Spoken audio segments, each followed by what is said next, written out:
الصلاة والسلام على رحمة للعالمين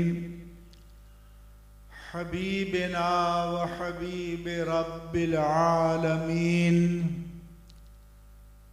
سيد الأنبياء والمرسلين إمام الأولين والآخرين سيدنا ومولانا ومأوانا وملجانا محمد وعلى آله الطيبين الطاهرين وعلى صحابته الصديقين الصادقين وعلى كل من تبعهم بإحسان إلى يوم الدين وبعد. جامعہ مرتضائیہ کے محتمم مربی سربراہ اور تحریک اتباع رسول کے داعی اور امیر حضرت علامہ مفتی خلیل احمد مرتضائی صاحب،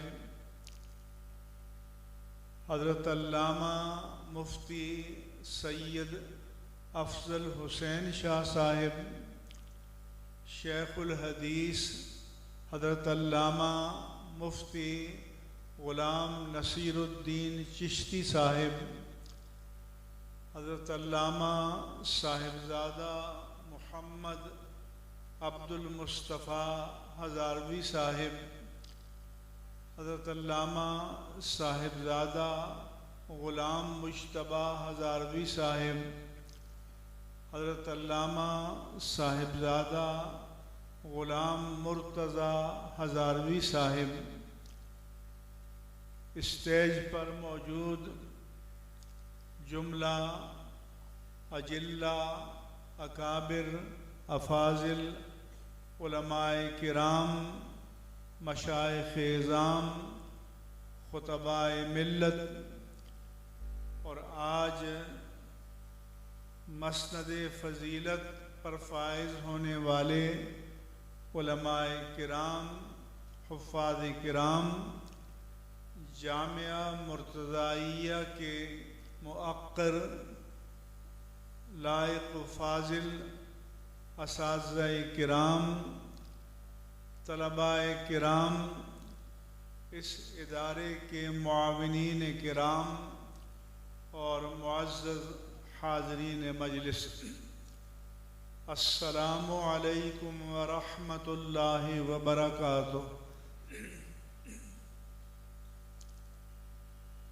سب سے پہلے میں آج کی اس عظیم الشان تقریب کے انعقاد پر حضرت علامہ صاحبزادہ مفتی خلیل احمد مرتضائی صاحب زید مجدہم کو ہدیہ تبریک پیش کرتا ہوں اور ان کے تمام معاونین، رفقاء، اصحاب اور طلباء کو بھی ہدیہ تبریک پیش کرتا ہوں، اور ان تمام فضلاء اور حفاظ کے اہل خاندان جو تشریف لائے ہوئے ہیں ان سب کی خدمات میں ہدیہ تبریک پیش کرتا ہوں۔ اس کے بعد تاجدار ختم نبوت کا جو نعرہ لگانے والے ہیں تو نون پر زبر نہیں ہوتی، نون پر پیش ہوتی ہے۔ یہ لفظ نبوت نہیں ہے، نبوت ہے۔ اس لیے جب آپ علماء ہیں نعرہ لگائیں تو آپ کا تلفظ صحیح ہونا چاہیے۔ دوسرا، سارے حضرات سے گزارش ہے اور خاص طور پر لبیکیوں سے کہ نعرے آپ نے بہت لگائے، اب توجہ سے میری گزارشات کو سنیں۔ سب سے پہلے ہم ان رسمی پیروں کے حامی نہیں ہیں کہ جو اکابر اہل سنت کے مزارات پر اور ان کی مسندوں پر اس کو جاگیر سمجھ کر بیٹھے ہوئے ہیں، لیکن ان بزرگوں کی تعلیمات سے، ان کے مشن سے ان کو کوئی غرض اور واسطہ نہیں ہے، صرف اس کو عشرتوں کا مرکز بنا رکھا ہے۔ کوئی گھوڑے والی سرکار ہے، کوئی کتے والی سرکار ہے، کوئی کبوتر والی سرکار ہے، نہ جانے کیا کیا ہے۔ وہ پیران اعظام ہمارے سروں کا تاج ہیں کہ جو اپنے اکابر کی مسندوں پر بیٹھ کر ان کے مشن کو آگے بڑھا رہے ہیں، جنہوں نے دینی مدارس و جامعات قائم کر رکھے ہیں اور جنہوں نے یہ اصلاحی تحریک برپا کر رکھی ہے۔ یہ ہماری محبتوں کا، عقیدتوں کا مرکز ہیں اور ان کے مشن کو آگے بڑھانے کے لیے آپ میں سے ہر شخص کو دل و جان سے کوشش کرنی چاہیے۔ اللہ تبارک و تعالیٰ کا قرآن کریم میں ارشاد ہے، وَمَا كَانَ الْمُؤْمِنُونَ لِيَنْفِرُوا كَافَّةً، اور یہ تو نہیں ہو سکتا کہ سارے کے سارے مومن اپنی زراعت، تجارت، صنعت، معیشت، ملازمت، روزگار اور کاروبار کو چھوڑ کر دین کے لیے نکل کھڑے ہوں، کیونکہ یہ تمام شعبے بھی معاشرے کی ضرورت ہیں اور ان کو بھی جاری رہنا چاہیے۔ میرے رب کریم نے فرمایا، فَلَوْلَا نَفَرَ مِن كُلِّ فِرْقَةٍ مِّنْهُمْ طَائِفَةٌ، تو ایسا کیوں نہیں ہو جاتا کہ ہر گروہ، ہر قبیلے، ہر برادری، ہر علاقے، ہر شہر، ہر قصبے اور ہر بستی سے کچھ لوگ اپنے آپ کو دین کے لیے کل وقتی طور پر وقف کر لیں، لِيَتَفَقَّهُوا فِي الدِّينِ، اللہ کے دین کو ایسے بندوں کی ضرورت کیوں ہے؟ یہ نہیں فرمایا کہ تاکہ قوال بن جائیں، نعت خواں بن جائیں، کچھ اور بن جائیں، بلکہ رب نے فرمایا کہ میرے دین کی ضرورت یہ ہے کہ یہ فقیہ بن جائیں۔ تو دین کو فقیہ کی ضرورت ہے، دین کو مفسر کی ضرورت ہے، دین کو محدث کی ضرورت ہے، دین کو فقیہ کی ضرورت ہے، دین کو عالم کی ضرورت ہے۔ لہذا جب کوئی مشکل وقت آتا ہے، ناموس الوہیت جل وعلا پر، ناموس رسالت مآب صلی اللہ علیہ وسلم پر، ناموس دین پر، تو پہلی صف میں نہ قوال نظر آتے ہیں، نہ نعت خواں نظر آتے ہیں، نظر آتے ہیں تو یہ علماء نظر آتے ہیں۔ اس لیے ہمارا مقابلہ ملک کے اندر اور ملک سے باہر، ابھی بھی میں امریکہ سے آیا ہوں اور دوبارہ مجھے کینیڈا جانا ہے، ہمارا مقابلہ علم کے میدان میں ہے۔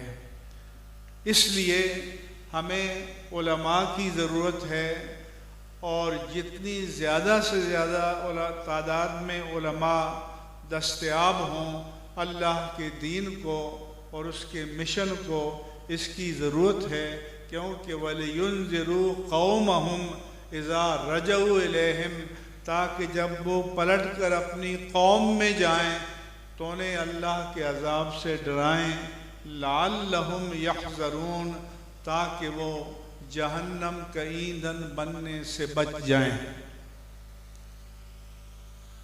اس کے بعد گزارش یہ ہے کہ دین کا صرف علم کافی نہیں ہے، بلکہ اس کے ساتھ ساتھ نیت کا خالص ہونا یہ بھی فیضان دین کے لیے ضروری ہے۔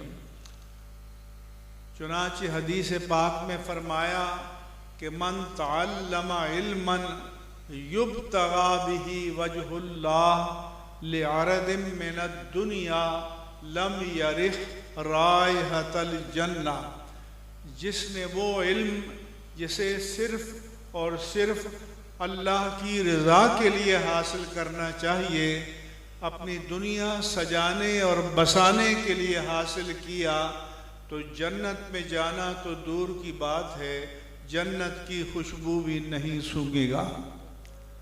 پھر میرے آقا و مولا صلی اللہ علیہ وآلہ وسلم نے فرمایا کہ من طلب العلم لیجاری بہ العلماء اور لیماری بہ السفہاء اور لیصرف وجوہ الناس الیہ ادخلہ اللہ النار، کہ جس نے علم دین کا اس لیے طلب کیا تاکہ علماء سے مناظرہ کرے، اپنی برتری ثابت کرے، بے وقوفوں کو کٹ حجتیوں میں مبتلا کرے اور لوگوں کی نگاہ عقیدت کو اپنی جانب پھیرے، فرمایا کہ ایسا علم اسے جہنم میں لے جائے گا۔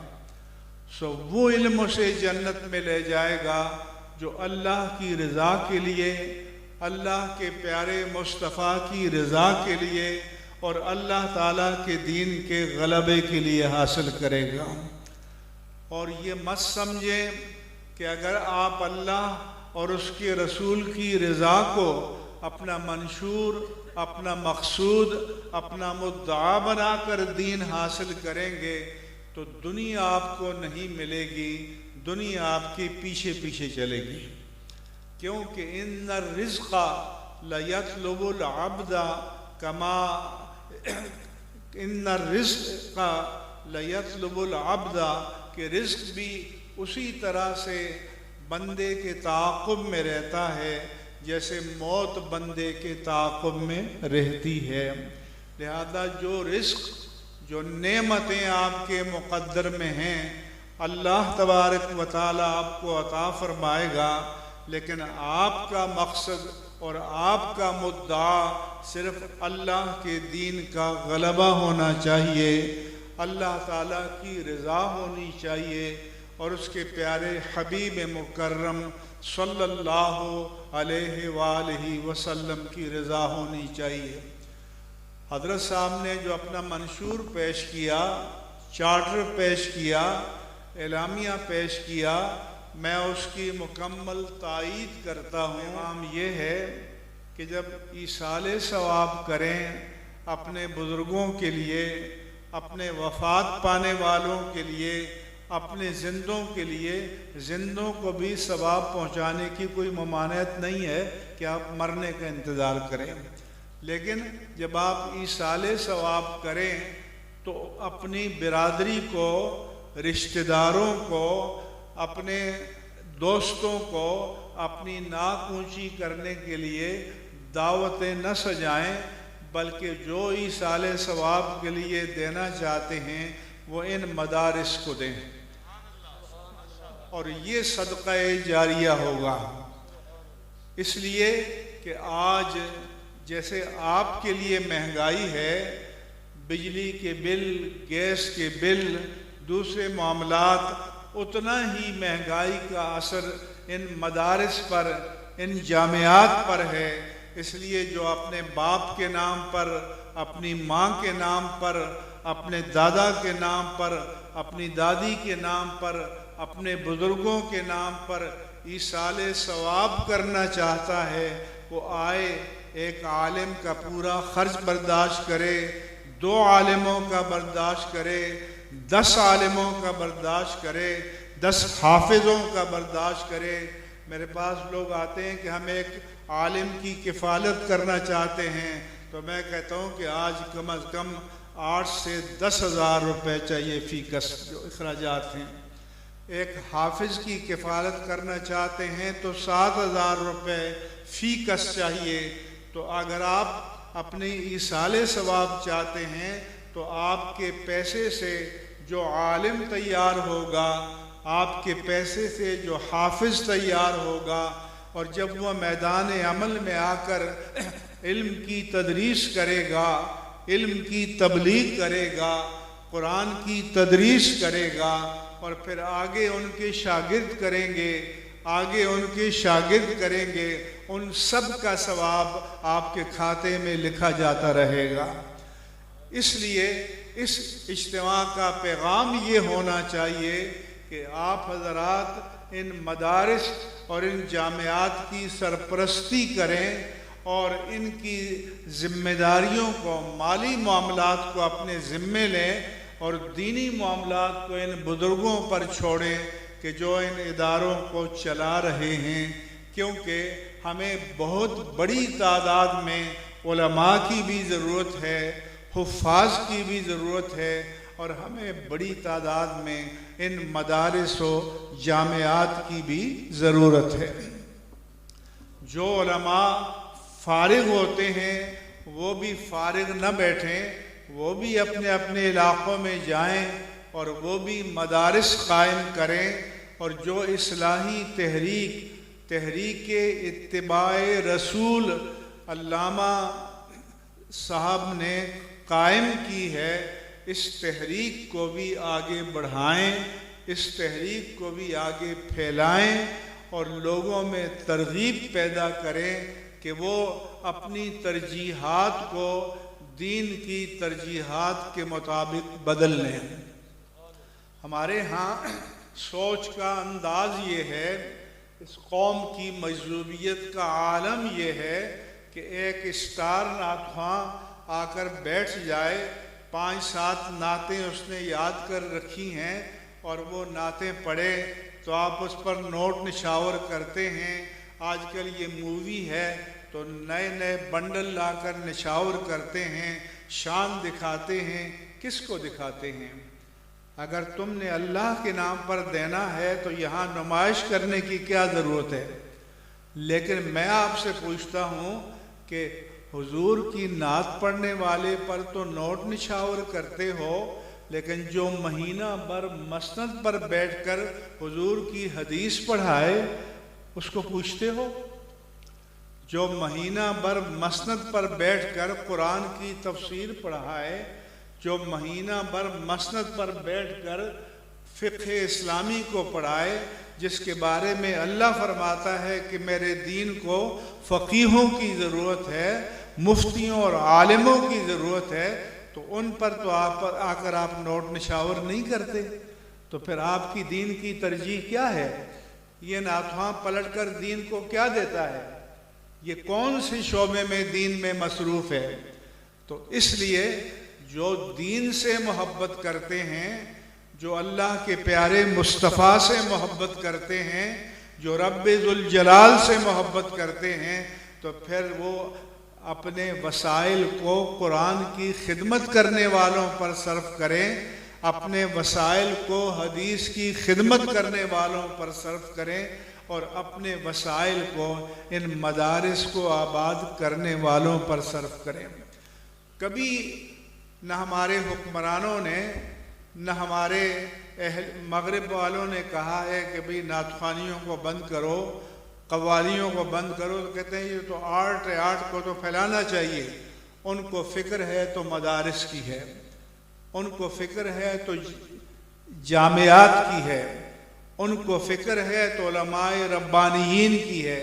کیونکہ میدان میں آ کر جو کھڑے ہوتے ہیں وہ علماء حق ہوتے ہیں، علماء ربانیین ہوتے ہیں، جو اللہ کے دین کے پیغام کو پہنچاتے ہیں. جو آج سوشل میڈیا پر اسلام پر حملے ہو رہے ہیں تو کیا قوال آ کر جواب دیتے ہیں؟ کیا نعت خواں آ کر جواب دیتے ہیں؟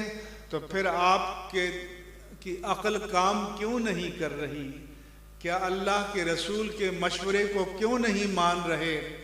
کہ فرمایا کہ تم اپنے وسائل کو صدقات جاریہ میں خرچ کرو.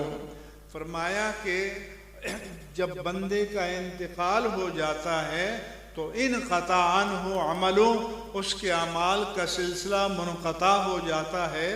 نمازیں پڑھتا تھا تو نماز کا کھاتہ بند، روزے رکھتا تھا تو روزے کا کھاتہ بند، کوئی اور کام کرتا تھا تو اس کا کھاتہ بند، الا من ثلاثہ، مگر 3 کھاتے موت کے بعد بھی قیامت تک کھلے رہتے ہیں۔ من صدقۃ جاریہ، ایک تو وہ پیسہ جو آپ نے صدقہ جاریہ میں دیا، تو یہ مدارس صدقہ جاریہ ہیں، یہ علماء، یہ حفاظ، یہ صدقہ جاریہ ہیں۔ تو فرمایا او علم ینتفع بی، یاد آپ نے اپنا پیسہ اس علم کے فروغ کے لیے حاصل کیا کہ جس سے انسانیت کو نفع ملے، جس سے لوگ شرک سے، کفر سے، فسق سے، فجور سے، دلالت سے، بدعات سے بچیں اور سنت مصطفیٰ کی طرف آئیں، دین حق کی طرف آئیں، اسلام و اخلاص کی طرف آئیں۔ او ولد صالح یدعو لہ، یا پھر نیک اولاد جو آپ مرنے کے بعد پیچھے چھوڑ کر جاؤ۔ تو نیک اولاد کون سی ہے؟ جیسے بڑے عالی شان انگلش میڈیم اسکول میں پڑھاتے ہو، یا یہ علماء ہوں گے، یہ حفاظ ہوں گے، یہ بیٹھیں گے، یہ دعا کریں گے، یہ آپ کو یاد کریں گے۔ اور ایک علماء نے یہ بتایا کہ آپ کے اگر 4 بیٹے ہیں تو ایک بیٹا دین کے نام پر وقف کر دو، آپ کے 6 بیٹے ہیں تو 2 بیٹے دین کے نام پر وقف کر دو، ایک بیٹی دین کے نام پر وقف کر دو۔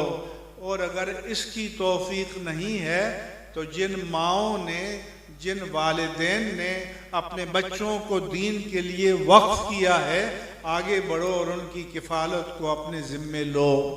ہمیں ان مدارس کو، ان مساجد کو اور ہمارے بزرگوں کے جو آستانے ہیں ان کو آباد کرنے کی ضرورت ہے، اور آج دین کو اس کی ضرورت سب سے زیادہ ہے، سب سے زیادہ تھی اور سب سے زیادہ رہے گی۔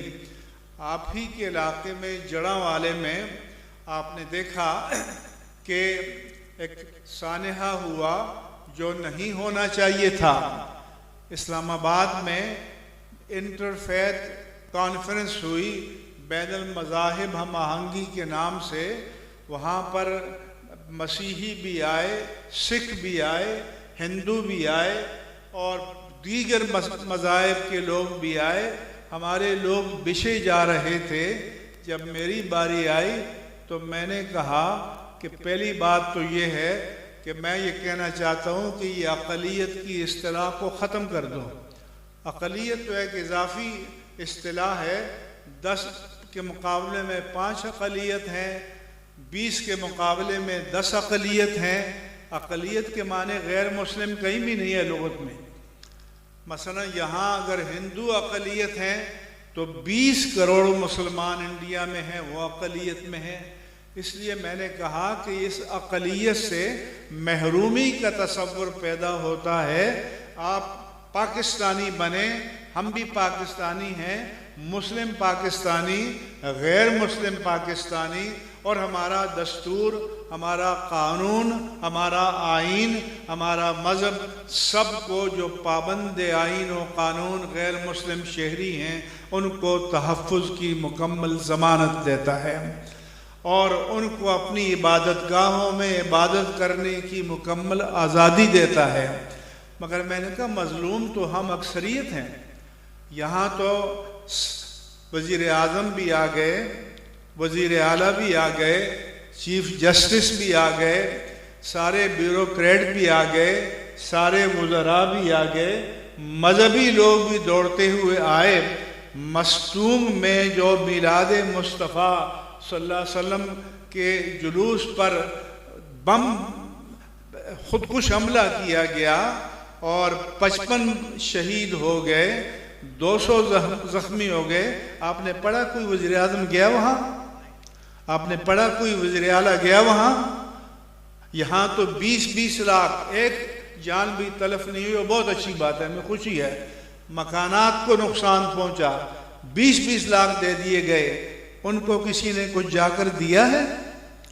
تو میں نے کہا مظلوم تو ہم ہیں، مظلوم تو اکثریت ہے کہ ان پر کوئی ترس نہیں کھاتا، ان کے حقوق کو نہیں مانا جاتا، ان کی قدر نہیں کی جاتی، تا وقتے کہ لوگ سڑکوں پر اور میدان میں نہ آئیں تو جو وزیر اعظم، جو وزیر اعلیٰ، جو وزراء یہاں آئے تھے اور یہاں 20-20 لاکھ کے چیک بانٹے گئے، ان کو پھر مصنوع میں بھی جانا چاہیے تھا اور ان کی مدد بھی کرنی چاہیے تھی، لیکن وہ نہیں کی گئی۔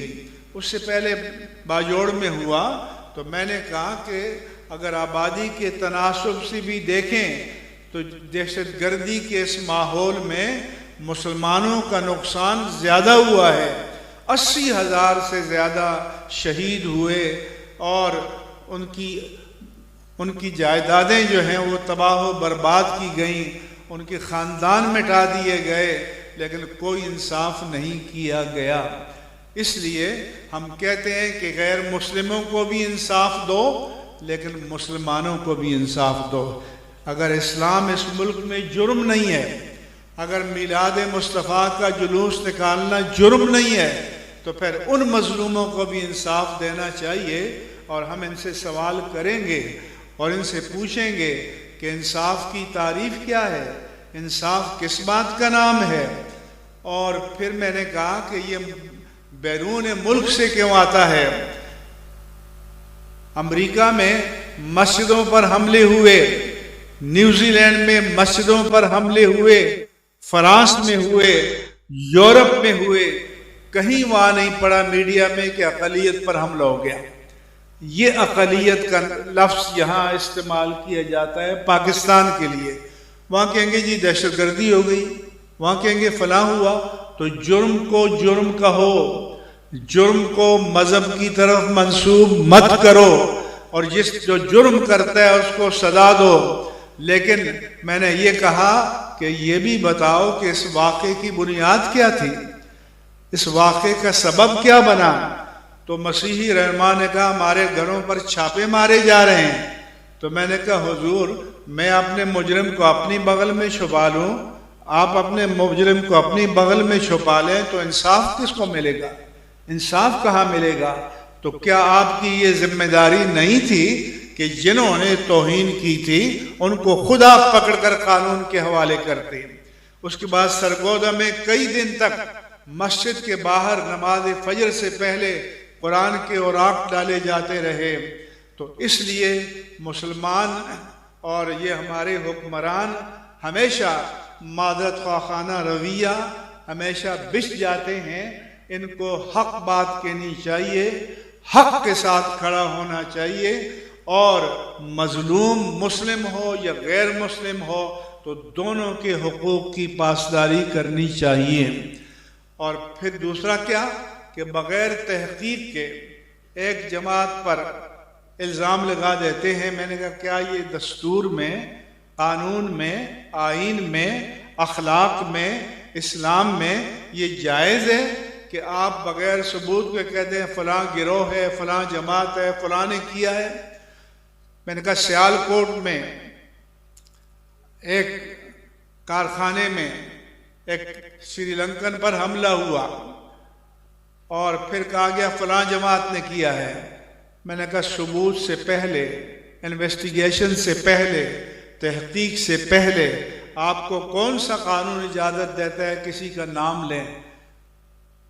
آپ ثبوت لائیں۔ جب اندر معاملات کو دیکھا گیا اس کے بعد آپ نے سنا کسی کا نام لیا ہے؟ اس کے بعد نام لیا ہے؟ کیونکہ اندر جب معاملات کی تہ تک گئے تو حقائق کچھ اور تھے۔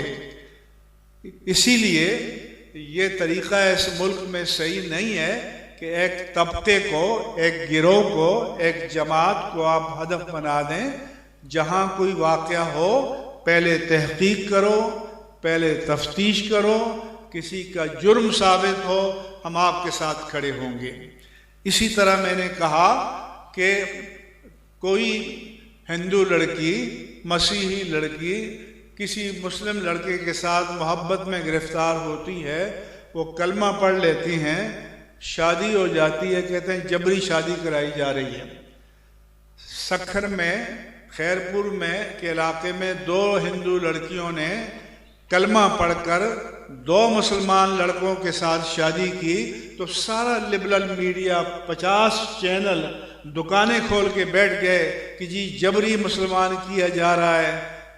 اور جسٹس اطہر من اللہ اس وقت ہائی کورٹ اسلام آباد کے چیف جسٹس، انہوں نے ان کو بلایا، اور مسلمان لڑکی اگر کورٹ میرج کرے تو اس کو دارالامان میں بھیجتے ہیں، ہندو لڑکیوں کو ان کے ماں باپ کے ساتھ 2 ہفتے کے لیے بھیجا گیا۔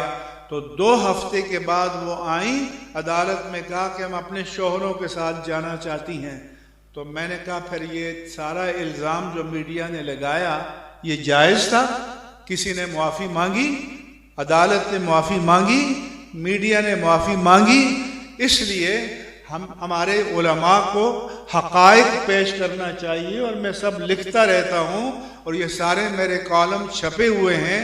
ہم سبمسو ہو جاتے ہیں، ہم بچ جاتے ہیں، دباؤ میں آتے ہیں، ہم مجرم نہیں ہیں الحمدللہ علی احسانہ۔